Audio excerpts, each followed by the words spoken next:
और देखिए, दार्जिलिंग में रक्षा मंत्री राजनाथ सिंह ने शस्त्र पूजा की। सेना के जवानों के साथ उन्होंने शस्त्र पूजा की। भारत पर आंच बर्दाश्त नहीं, ये राजनाथ सिंह का स्टेटमेंट है। तो ये तस्वीर उस दौरान की है जब रक्षा मंत्री राजनाथ सिंह शस्त्र पूजा करते नजर आए। इस दौरान उन्होंने कहा कि लोहे और लकड़ी से बनी चीजों की पूजा उस परंपरा का प्रतीक है जिसमें हम किसी भी वस्तु के इस्तेमाल से पहले और बाद में उसके प्रति आभार व्यक्त करते हैं। और ये प्रतीक है कि जरूरत पड़ने पर शस्त्रों की पूरी ताकत के प्रयोग किया जा सकता है, पूरी ताकत के साथ प्रयोग किया जा सकता है। तो दो अलग अलग तस्वीरों के जरिए आप देखें, देश भर में आज दशहरा मनाया जा रहा है। विजयदशमी पर शस्त्र पूजा भी होती है। इसलिए रक्षा मंत्री राजनाथ सिंह पश्चिम बंगाल के दार्जिलिंग में जवानों के साथ त्यौहार मनाते नजर आए। साथियों, हम सब जानते हैं कि आज का पर्व बुराई और अच्छाई विजय का प्रतीक है। आज ही के दिन भगवान राम ने रावण का वध किया था। भगवान राम ने बुराई के प्रतीक रावण पर जब विजय हासिल की थी तो वह विजय राम ने सिर्फ अपने लिए हासिल नहीं की थी। राम ने वह लड़ाई पूरी मानवता के लिए लड़ी थी। वह विजय सिर्फ भगवान राम की विजय नहीं थी, बल्कि वह मानवता की विजय थी। मैं यहां मानवता की विजय की बात इसलिए कह रहा हूं क्योंकि रावण बहुत बड़ा विद्वान, धनवान और होने के बावजूद सामाजिक बुराइयों का वह प्रतीक था। वह अधर्म का प्रतीक था, वह असत्य का प्रतीक था। और भगवान राम उस बुराई, उस अधर्म और उस असत्य के विरुद्ध लड़ रहे थे। भगवान राम की रावण से कोई व्यक्तिगत दुश्मनी नहीं थी। भगवान राम ने किसी घृणा में आकर रावण से युद्ध नहीं किया, बल्कि उन्होंने रावण से युद्ध इसलिए किया क्योंकि रावण मानवीय मूल्यों के सर्वथा विरुद्ध था। भगवान राम की वही प्रेरणा मैं हमारे सैनिकों के भीतर देखता हूं। हमने आज तक किसी भी देश पर आक्रमण नहीं किया है, क्योंकि हमारे मन में किसी भी देश के लिए कभी भी कोई बैर का भाव नहीं रहा है।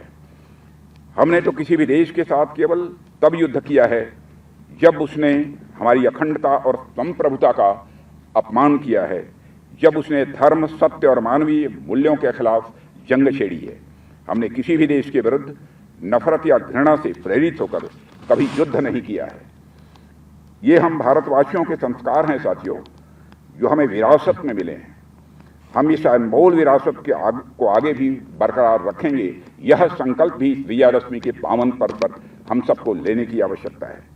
पर कहीं अगर हमें हमारे हितों पर आंच दिखी तो मैं यहाँ यह भी स्पष्ट कर देना चाहता हूँ कि हम कोई भी बड़ा कदम उठाने से पीछे नहीं हटेंगे। साथियों, मैं इस बात का देशवासियों को विश्वास दिलाता हूं। साथियों, किसी भी वस्तु की पूजा करने का यह स्पष्ट संकेत होता है कि जरूरत पड़ने पर उसका पूरी ताकत के साथ प्रयोग किया जाएगा।